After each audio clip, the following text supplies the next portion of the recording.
여러분 가정은 건강하십니까? 제가 한번 묻겠습니다. 여러분들이 답을 한번 해보십시오. 대개 가정은 건강하십니까? 행복하십니까? 이 세상에서 가장 불쌍한 사람은 눈을 가지고 있지만은 제대로 보지 못하는 사람이 가장 불쌍하다고 헬렌 켈러가 이야기를 했습니다. 그는 보지 못했지만 가장 좋은 것을 마음의 눈으로 다 보았던 사람입니다. 우리는 매일매일 보고 있으면서도 제대로 보지 못하고 서로 미워하고 또 서로가 원망하고 있다는 것입니다. 제가 미국에 있을 때 미국에 이런 설문이 하나 있었던 것이 기억이 납니다. 부부에게 앙케이트 조사를 합니다. 지금 살고 있는 부부들에게 10년 아니 20년 후에도 계속 결혼 생활을 유지하며 부부로 사시겠습니까? 라는 질문이었습니다. 그때 아니요가 60%를 넘었습니다. 건강한 가정의 모습은 아닙니다. 이런 건강하지 못한 모습들은 어느 나라, 어느 시대에 우리는 다 볼 수가 있습니다. 가정도 사회도 치명적인 서로의 상처를 주며 살기 때문에 그렇습니다. 그것은 우리가 갖고 있는 이기심, 또 서로가 소통하지 못하는 불화, 긴장, 갈등, 잘못된 욕망, 잘못된 편애가 빚어낸 모습입니다. 우리가 자녀를 교육할 때 부모들이 이렇게 생각합니다. 내가 시킨 대로, 내가 말한 대로 따라 배워야 한다고 생각을 합니다.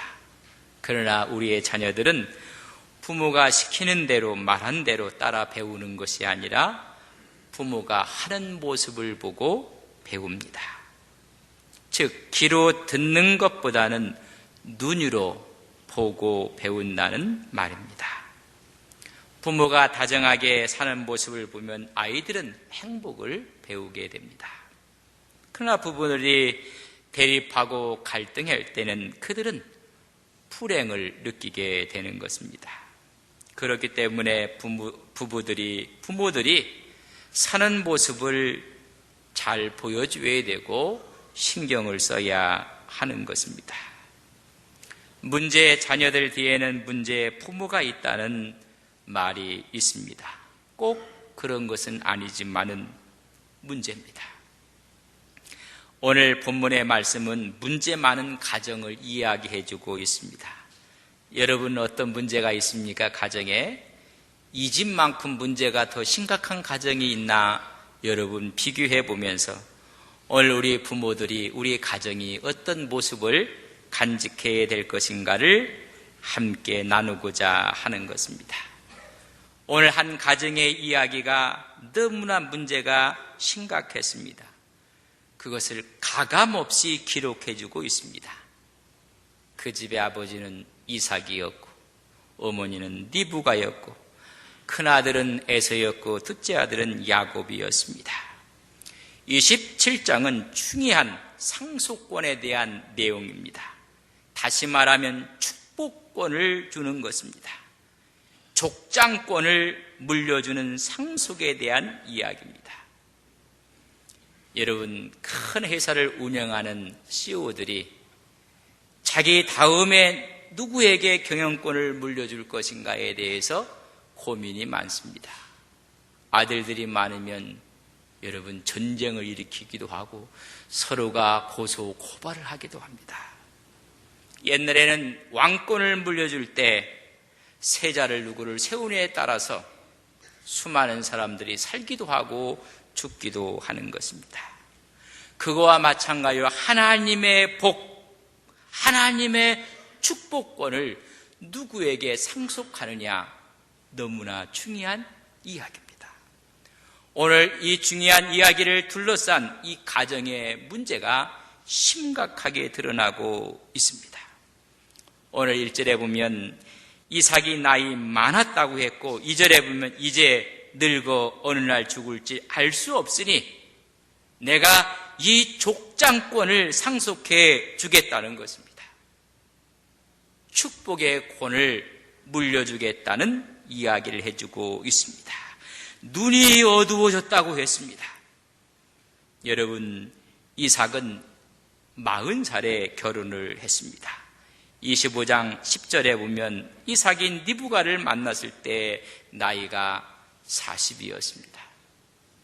하나님께서 태의 문을 열어주지 않아서 20년 동안 자식이 없다가 이삭이 60세 되는 해 쌍둥이 형제를 얻게 됩니다. 25장 26절에 기록해 놓고 있습니다. 또한 이삭이 100세 되었을 때 에서가 40대였을 때 가나안 여인과 결혼한 사건이 26장 34절에 기록해 놓고 있습니다. 그리고 그는 나이가 많았다고 이야기했는데 이때 이삭의 나이가 137세로 이야기를 합니다. 이제는 족장권의 상속 축복권을 물려주는 때가 되었다는 것입니다. 여러분, 이 중요한 축복의 권을 물려줄 때 하나님 말씀을 그는 기억했어야 옳았습니다. 하나님의 뜻이 어디 있는 것인가?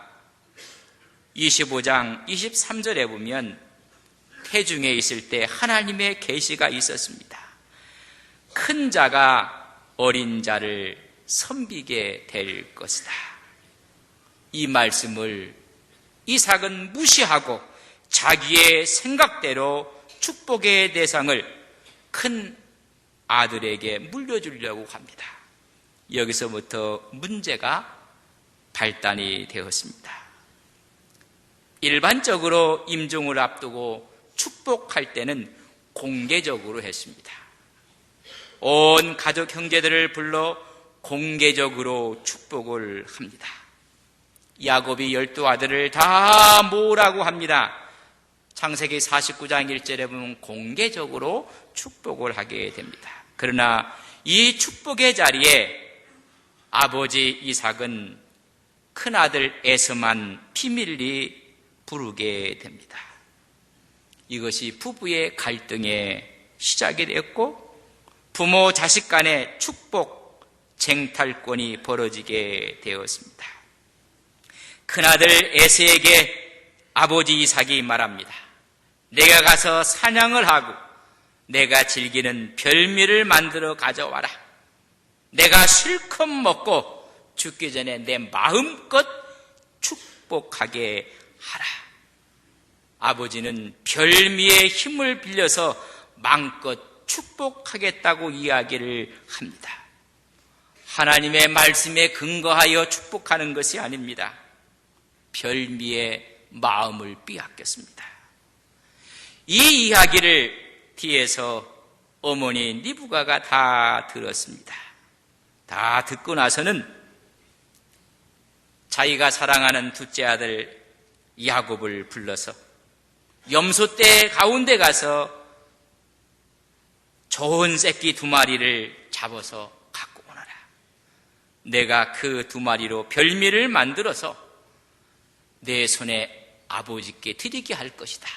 네가 가서 축복을 받으라는 것입니다. 축복을 가르친 내용이 오늘 본문에 전개되는 내용입니다. 그때 어머니에게 야곱이 이야기합니다. 형은 털이 많은 사람이요 나는 매끈매끈한 사람인데 우리 아버지가 나를 만져보고는 축복은커녕 저주를 받을 수 있습니다. 그랬더니 어머니가 하는 말이 저주는 내가 받을 테니까 너는 시키는 일만 하라는 것입니다. 새끼 2마리를 갖고 와서 어머니가 남편에게 줄 별미를 만들어서 둘째 아들 손에 들려서 아버지께 갖다 줍니다. 그때 묻습니다. 하나님이 순적한 길을 허락해 주셔서 사냥을 빨리 했다는 것입니다. 하나님의 이름으로 거짓말을 합니다. 그래서 야곱이 이삭이 에서에게 갖고 온 아들에게 묻습니다. 내가 에서냐? 그때 예, 제가 에서입니다. 거짓말을 합니다. 그때 들었던 아버지의 귀를 의심합니다. 목소리는 야곱이다. 그럼 가까이 와봐라. 그래서 그를 만져봤더니 이미 어머니가 여러분 염소털로 목과 손을 다 감아 놓았습니다. 아버지가 목소리는 야곱인데 손은 에서로다. 그리고 별미를 먹고 그에게 축복을 합니다. 이 사건으로 인해서 20년 동안 형제 사이는 원수지간이 되고 만나지 못하게 됩니다. 이삭과 리브가 에서와 야곱 점점 갈등의 골이 깊어져 더 이상 만나지 못하는 원수지간이 되고 맙니다. 여기서 우리는 부모의 역할이 무엇인지를 한번 생각해 봐야 합니다. 이 이삭의 가정은 부모 자녀 할 것 없이 원하는 것을 얻기 위해서는 수단 방법을 가리지 않는 식구들의 모습입니다. 가족이면서도 가족보다는 자기 중심적인 생각과 행동을 서슴지 않고 했습니다. 이 가정이 앓고 있는 병이 있다면 욕망병입니다. 욕망이라는 것은 무엇인가 가지고자 하는 것, 하고자 하는 것을 바라고 그것을 집요하게 따라가는 것이 욕망입니다. 우리 모두가 갖고 있는 병들입니다. 이런 욕망병에 걸려있는 한 가정을 우리에게 소개해주고 있습니다. 이런 문제는 가정의 환경에서부터 시작이 됩니다. 자녀의 소질, 자녀의 성향, 자녀의 비전은 관심이 없습니다. 부모의 욕망을 아이들에게 불어넣고 마는 것입니다. 여러분, 자녀들의 제일 내는 순위 목표 1번이 뭔지 아십니까? 쉽게 이해를 하려면 부모의 목표가 뭔가를 보면 자녀의 우선순위가 나옵니다. 좋은 대학 가는 겁니다. 그래서 지방에 있는 고등학교는 그저 명문대학을 보내는데 몇 명을 보냈느냐에 관심이 있습니다. 전공이 뭔지 적성이 뭔지 그 관심보다는 명문대학에 보내는 것입니다. 몇 년 지난 이야기지만은 왜 너는 1등을 하지 못하느냐 다그치는 엄마의 잔소리를 듣고 또 엄마로부터 폭언을 듣고 엄마로부터 여러 가지 육체적인 어려움을 당했던 고등학교 3학년짜리가 엄마의 마음의 기대에 부합하기 위해서 성적을 조작을 하고 그것이 들킬까봐 전전긍긍했던 사건으로 일어났던 일이 있습니다. 부모님께 엄마에게 많이 혼났습니다. 근데 그 엄마가 성적을 조작한 것까지 알게 된다면 큰일이다 싶어서 자고 있는 어머니를 죽이고 말았습니다. 그 어머니를 8개월 동안 방에다가 여러분 놓고 지냈습니다. 그 후에 그것이 발견이 되었습니다. 여러분, 부모의 왜 너는 1등을 하지 못하느냐? 부모의 욕심이었습니다. 그 욕심이 한 가정에 화를 부르고 말았습니다. 이삭과 리브가의 제일 목표가 무엇인가? 각자가 사랑하는 아들에게 축복이 돌아가게 하는 것이 그들의 목표였습니다. 목숨을 건 축복 쟁탈전이 벌어지는 것입니다. 갈등이 증폭이 되었습니다. 이런 사실을 우리는 살펴보면서 부모의 자리는 어디에 있어야 하는가를 생각해 봐야 합니다. 이삭과 리브가는 두 아들이 있었습니다. 에서와 야곱 쌍둥이 아들입니다. 그러나 이들은 기질이 정반대입니다. 여러분, 40에 결혼해서 20년 동안 기다렸다가 낳은 자식들입니다. 여러분, 결혼한 자녀가 3, 4년만 아이가 없어도 부모들이 안달을 합니다. 7, 8년이 지나면 더 자녀에 대한 강한 애착이 있습니다. 20년 만에 하나님께서 그들에게 쌍둥이 아들을 주었는데 성향이 정반대였습니다. 먼저 나왔던 에서는 외향적인 기질을 가져서 사냥을 즐깁니다. 그를 가리켜 익숙한 사냥꾼이요 들사람이라고 했습니다. 두 번째 나온 야곱은 내향적 기질을 갖고 있어서 집에 머물기를 좋아합니다. 성서는 그는 조용한 사람이요 장막에 거주했다고 25장 27절에 말씀해주고 있습니다. 이 가정에 언제부터 문제가 생겼는가? 그것은 부모의 편애였습니다. 25장 28절에 보면 이삭은 에서가 사냥한 고기를 좋아함으로 그를 사랑했다고 했습니다. 아버지는 음식 때문에 큰아들을 사랑했고 리브가는 야곱을 사랑했다고 성서는 기록해 놓고 있습니다. 사랑의 이유가 식탐입니다. 그의 식탐을 입맛을 사로잡는 아들을 사랑했고 어머니는 집안일을 도와주고 말벗을 해주는 둘째 야곱을 사랑했다고 기록해 놓고 있습니다.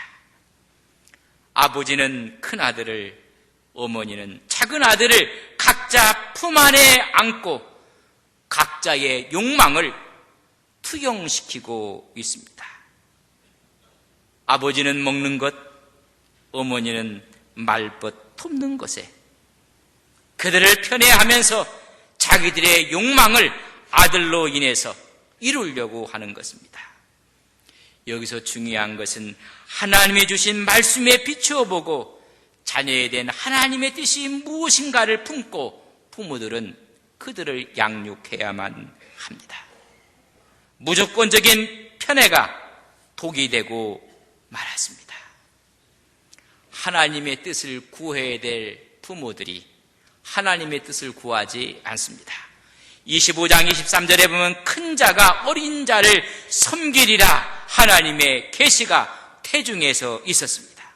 그러나 이 하나님의 말씀 계시를 이삭은 무시하고 말았습니다.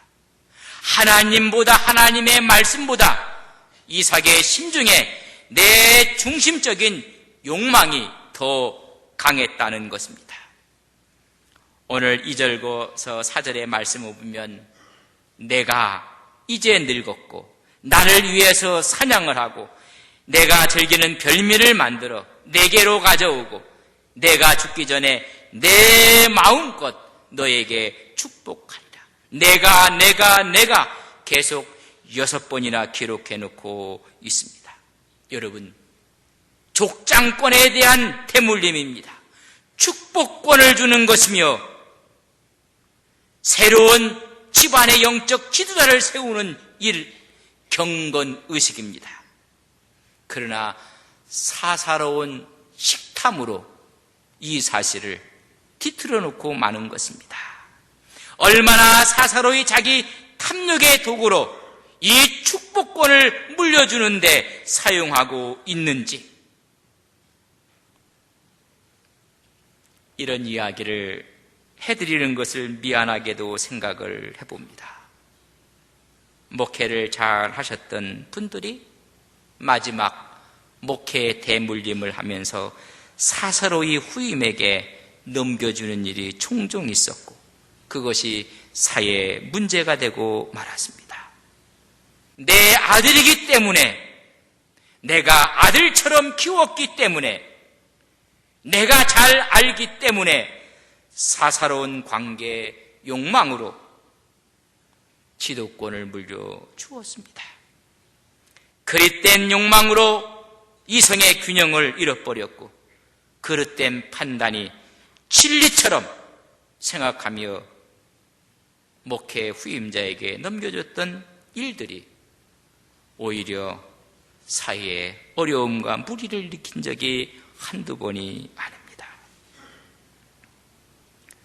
오늘도 이 엄청난 지도력을 넘겨주는 이 시점에서 하나님의 말씀을 무시하고 있다는 것입니다. 1절에 이삭이 나이 많아 눈이 어두웠다고 했습니다. 우리는 이 사실에 대해서 깊게 통찰할 때 눈이 어두운 것이 아니라 영안이 어두워진 사람입니다. 이미 에서는 장자였지만은 언약 자손의 계보를 잇기에는 부족한 사람으로 판명되었습니다. 창세기 25장 29절부터 34절에 보면 장자의 명분을 팥죽 한 그릇에 팔아넘긴 아들이 여러분 에서입니다. 장자의 명분을 우습게 생각했습니다. 내가 죽게 되었는데 장자의 명분이 무슨 의미가 있겠는가? 팥죽 한 그릇에 장자의 명분을 팔은 사람이 큰아들입니다. 창세기 26장 34절에서 35절에 보면 에서가 40대였을 때 가나안 여인을 아내로 맞이하고 말았습니다. 성서는 말합니다. 부모들이 마음에 근심이 쌓였다고 했습니다. 그 아들은 율법을 가볍게 생각했습니다. 언약의 상속자로서 부적합한 인물이 되고 말았습니다. 장자의 명분을 우습게 생각하고 결혼이라는 엄청난 하나님의 축복이 흘러가는 결혼을 가볍게 생각하고 소홀히 생각했습니다. 다시 말하면 망령된 행동을 했습니다. 이런 증거가 있음에도 불구하고 아버지는 에서를 고집하고 있습니다. 에서와 이삭의 삶을 보면 하나님의 권위, 하나님의 말씀이 없는 사람들처럼 보입니다. 오늘 말씀하기를 나이가 많았다고 했습니다. 언제 죽을지 모른다고 말해주고 있습니다. 이때 나이가 여러분 이삭이 137세로 봅니다. 137세인데 여러분 이삭이 죽은 나이가 몇 살인지 아십니까? 35장 28절 29절에 보면 180세에 죽습니다. 지금 137세 앞으로도 43년 후에 죽는 이삭이었습니다.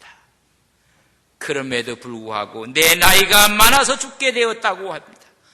여러분 사람이 죽게 되었을 때는 입맛이 없어서 죽습니다. 목회를 하다 보면 우리 어머님이 유독하십니다. 그러면 제가 여쭤봐요. 뭘 드셨나요? 밥을 드셨습니다. 더 기다리십시오. 또 와서 이제는 우리 어머님이 이제는 어려울 것 같아요. 뭐 좀 드셨나요? 미음을 먹었습니다. 좀 더 기다리세요. 여러분 먹지 못하기 때문에 죽는 것입니다. 근데 지금 이삭은 별미가 땡기고 있습니다. 고기를 씹고 싶은 겁니다. 세상의 영안이 어두워도 이렇게 어두울 수가 있을까? 나이가 들면 음식의 맛이 떨어지는 것입니다. 입맛이 없어지는 것입니다. 근데 오늘 말씀을 보면 입맛이 당기고 있는 모습을 봅니다. 영안이 어두워진 이삭의 모습을 볼 수가 있습니다. 뒤틀린 욕망이었습니다. 그것이 한 가정에 악영향을 끼치는 것입니다. 오늘날도 부모의 욕망으로 인해서 수많은 아이들이 학원으로 여러분 내몰리고 있습니다. 부모의 욕망이 곧 나의 욕망이고 부모의 선택이 곧 나의 선택이라는 등식으로 부모의 욕망 앞에 아이들이 힘을 잃어가고 있습니다. 요새 부모들을 가리켜서 그저 자녀들 주위를 맴돌고 있는 사사건건 간섭하는 헬리콥터 같은 부모라고 합니다. 그저 사사건건 간섭을 하는 것입니다.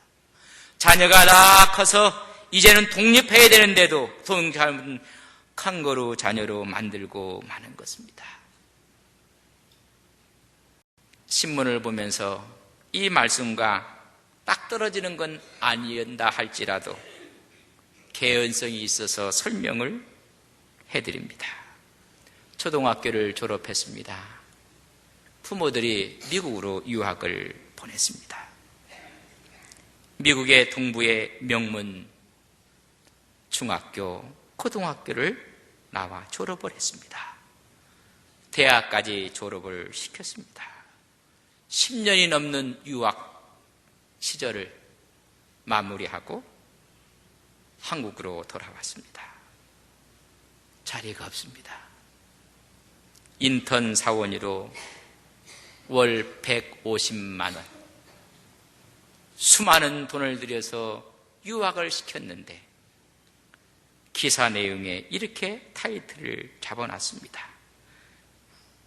발목 잡힌 기러기 아빠의 노후. 여러분, 이 사시는 부모들이 너무나 큰 욕심은 아니었는지. 오늘 이삭은 큰아들 에서를 보며 장자의 명분과 결혼을 소홀히 여겼던 이 자식의 본 모습을 봐야 했습니다. 그러나 그것을 보지 못했습니다. 그리고 그에게 별미를 구실로 축복권을 넘겨주려고 합니다.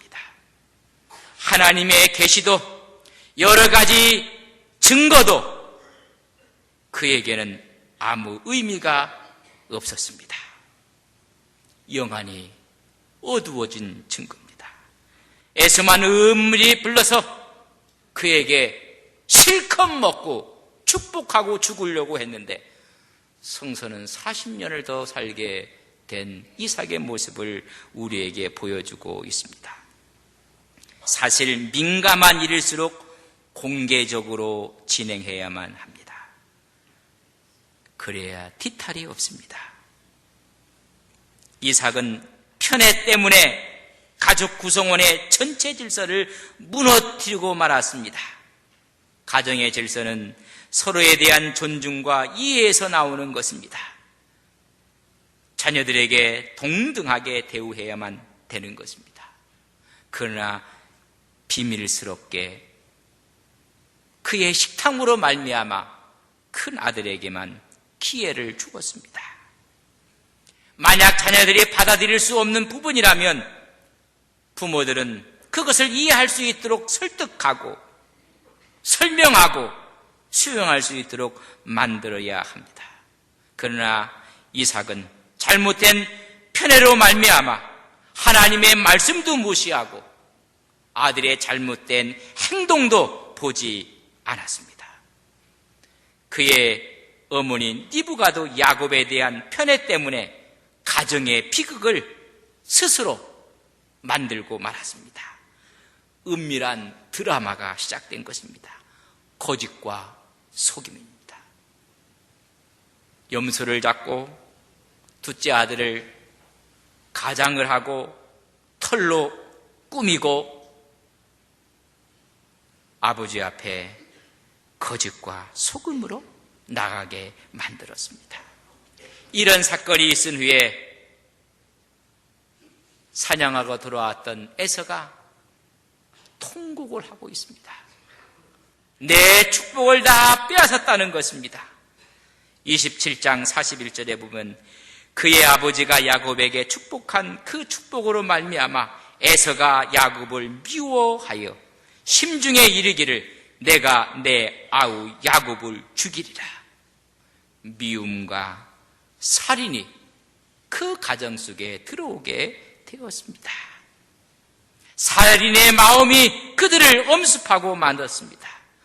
편애로 인한 축복의 독식이, 혼자 먹었던 음식이 가장 치명적인 독독자를 써서 독식이 되고 말았습니다. 독을 먹고 마는 것입니다. 이 가정은 이 문제가 어디에서 발생했습니까? 여러분, 누구 하나도 묻지도 않고 따지지도 않았습니다. 큰아들이 아버지의 얘기를 듣고, 아버님, 이 일은 공개적으로 하셔야 됩니다. 온 가족을 모아놓고 족장의 축복권을 넘겨주셔야 됩니다. 말하지 않았습니다. 둘째 아들에게 어머니가 염소를 끌고 오라고 했을 때 어머니, 이 일은 옳은 일이 아닙니다. 잘못된 일입니다. 라고 말하지 않았습니다. 어머니의 제안이 자신의 솔직한 바람이었기 때문에 그저 묵묵하게 이 일을 행하고 말았습니다. 어느 누구도 잘못을 시인하지도 책임을 통감하지도 않았습니다. 오직 자신들의 어리석은 욕심, 욕망으로만 똘똘 뭉쳐있는 가족 구성원을 볼 수가 있습니다. 지혜로운 조언도 없었습니다. 하나님의 말씀도 없었습니다. 그들 속에는 형제애도 없었고 부모의 따뜻한 사랑도 없었습니다. 오늘 우리말로 말한다면 그저 입 다물고 따라와, 묻지 마시 침묵만이 흐르고 있었습니다. 가정의 화평은 깨지고 말았습니다. 사랑하는 성도 여러분, 여러분의 가정은 어떻습니까? 대개 가정은 건강하십니까? 하나님의 소리도, 부모의 사랑의 애정의 소리도, 자녀의 소리도 들리지 않는 가정들이 얼마나 많이 있습니까?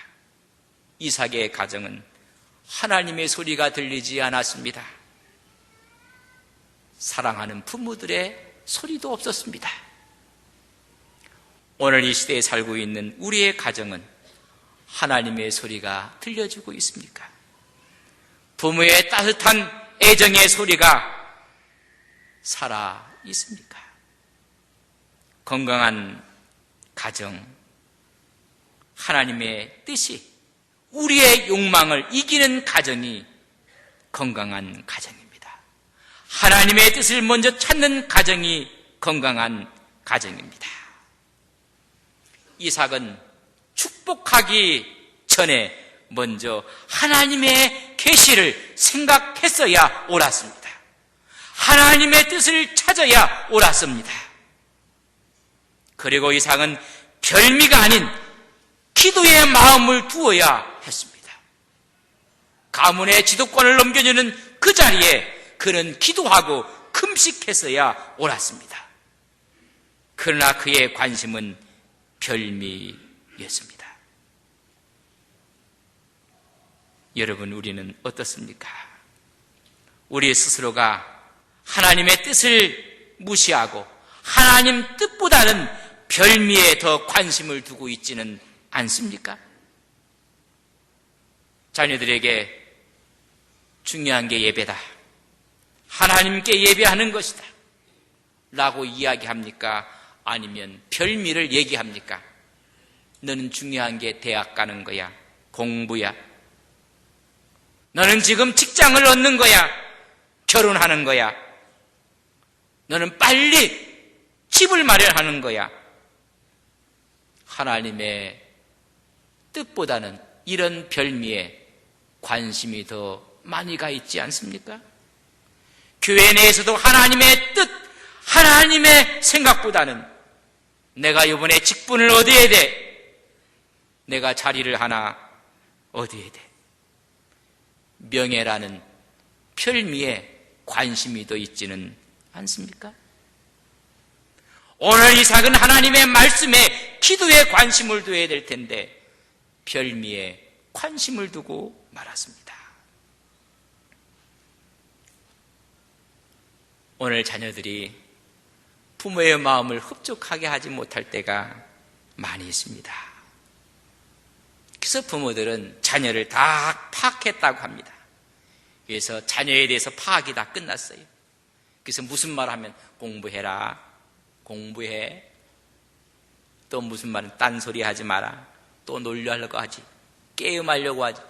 부모들이 자식에 대해서 다 파악이 끝났어요. 근데 부모들이 한 가지 잊고 사는 것이 있어요. 모르고 사는 것이 있어요. 자녀도 이미 부모에 대한 파악이 끝났습니다. 부모의 신앙의 실체를 다 파악하고 있다는 것을 아셔야 합니다.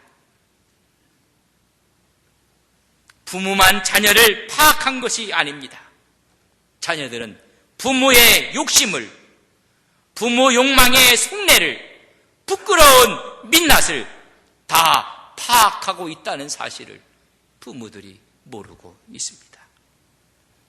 부모의 신앙뿐 아니라 인격도, 교양 수준도 다 파악하고 있다는 사실을 아셔야 됩니다.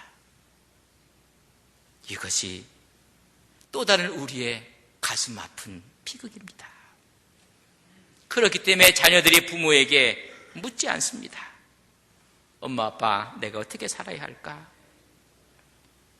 어떻게 사는 것이 바른 것인가? 내가 원하는 꿈을 이루려면 어떻게 해야 할까? 묻지를 않습니다. 만약 묻는 자식이 있다면 부모는 이렇게 대답을 합니다. 이놈아, 공부해. 좋은 대학 가서 대기업에 취직해서 좋은 연봉 받아야 될 거 아닌가?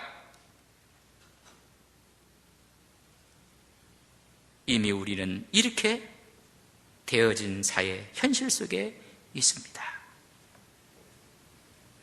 이것이 하나님의 뜻입니까?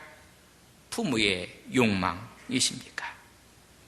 내 생각대로, 내 욕망대로 자녀를 양육하려 할 때 내 생명 같은 내 자녀들이 먼저 불행해지고 있다는 사실을 아셔야 합니다. 오늘의 부모들은 자신이 가진 모든 능력을 다 동원해서 자녀를 불행하고 만들고 있지는 않는지 곰곰이 생각해 봐야 합니다. 부모는 자녀들이 인생의 주인 대신 하나님의 뜻대로 살 수 있도록 기도하고 사랑으로 도와주는 청지기 역할을 감당해야만 합니다. 이것이 건강한 가정 구조입니다. 저는 오늘 우리 온 성도들의 가정이 건강한 가정이 되시기를 주님의 이름으로 간절히 바랍니다. 건강한 가정은 엄마, 아빠, 나는 엄마, 아빠의 아들로 태어난 것이 행복해. 엄마, 아빠와 함께 산 우리의 삶의 기간이 천국이었어. 나도 엄마처럼 아빠처럼 하나님을 믿으며 살고 싶다는 고백이 있을 때 건강한 가정을 만들어 가는 것입니다. 그런 의미에서 우리 교회가 건강한 교회 되기를 바랍니다. 우리 교회에 목사님이 계셔서 행복합니다. 성도님이 우리 교회에 계셔서 행복합니다. 우리 교회의 장로님이, 안수집사님이, 권사님이, 집사님이, 성도님이 우리 안동 서북의 교인이 되셔서 행복합니다. 저는 오늘 이런 도전을 여러분에게 드립니다. 대개 가정은 건강하십니까? 여러분이 섬기는 교회는 건강하십니까?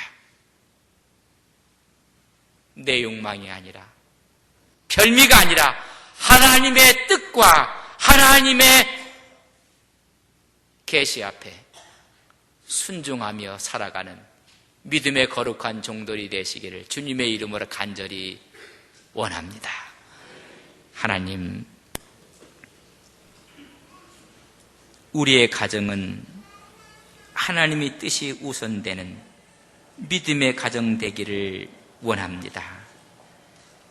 별미의 관심이 아니라 하나님의 뜻에 관심을 두는 성도의 가정이 되게 하옵소서.